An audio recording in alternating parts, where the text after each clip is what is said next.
द्वितीय वर्ष के विद्यार्थियों का आज की कक्षा में स्वागत है। आज मैं कल की कक्षा के निरंतरता में ही जाति और भारतीय राजनीति के बीच संबंधों को बताऊंगी, किस तरीके से भारतीय राजनीति में जाति की भूमिका रहती है।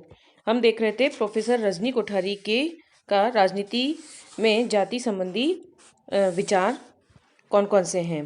पहला, आधुनिक राजनीतिक व्यवस्था में भाग लेने के कारण पहले तो जाति प्रथा पर पृथकता की प्रवृत्ति का प्रभाव पड़ा, बाद में जाति भावना का सामंजस्य हुआ और इसने राजनीतिक संगठन में सहायता दी।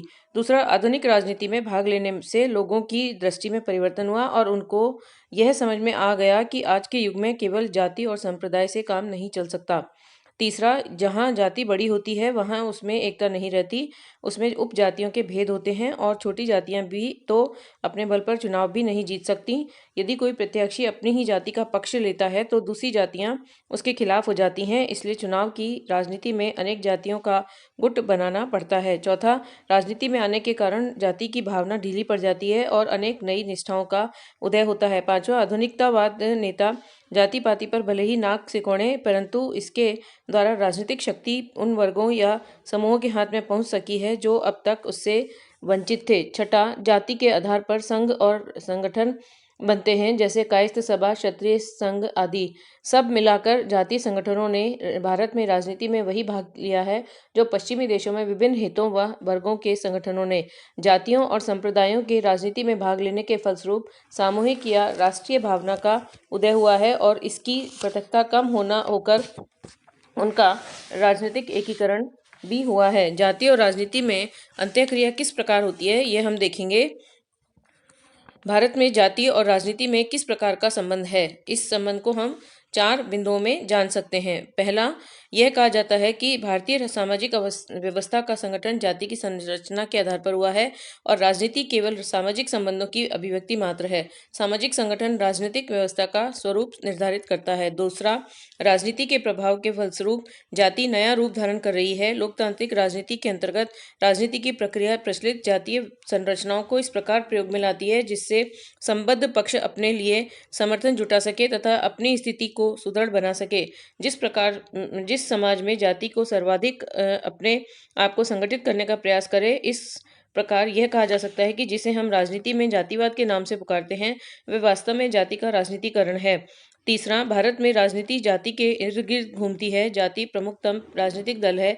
यदि मनुष्य राजनीति की दुनिया में ऊंचा उठना चाहता है तो उसे अपने साथ ही अपनी जाति को लेकर चलना होगा। भारत में राजनीतिज्ञ जातीय समुदायों को इसलिए संगठित करते हैं ताकि उनके समर्थन से उन्हें सत्ता तक पहुंचने में सहायता मिल सके। चौथा, जातियां संगठित होकर प्रत्यक्ष रूप में राजनीति में भाग लेती हैं और इस प्रकार जातिगत भारतीय समाज में जातियां ही राजनीतिक शक्तियां बन जाती हैं। अब हम देखेंगे जाति के राजनीतिकरण की विशेषताएं कौन कौन सी हैं या भारतीय राजनीति में जाति की क्या भूमिकाएं हैं। उभरती हुई विशेषताओं को हम इन बिंदुओं में जानेंगे। पहला, जाति व्यक्ति को बांधने वाली कड़ी है। जातीय संघों और जातीय पंचायतों ने जातिगत राजनीतिक महत्वाकांक्षाओं को बढ़ाया है। जाति पाति को समाप्त करने वाले आंदोलन अंततोगत्वा नई जातियों के रूप में मुखरित हुए, जैसे लिंगायत, कबीरपंथी और सिख आंदोलन स्वयं नई जातियां बन गई। दूसरा, शिक्षा, शहरीकरण, औद्योगिकरण और आधुनिकीकरण से जातियां समाप्त नहीं हुई, अपितु उनमें एकीकरण की प्रवृत्ति को बल मिला और उनको राजनीतिक भूमिका मिली। तीसरा, राजनीति में प्रधान जाति की भूमिका का विश्लेषण किया जा सकता है।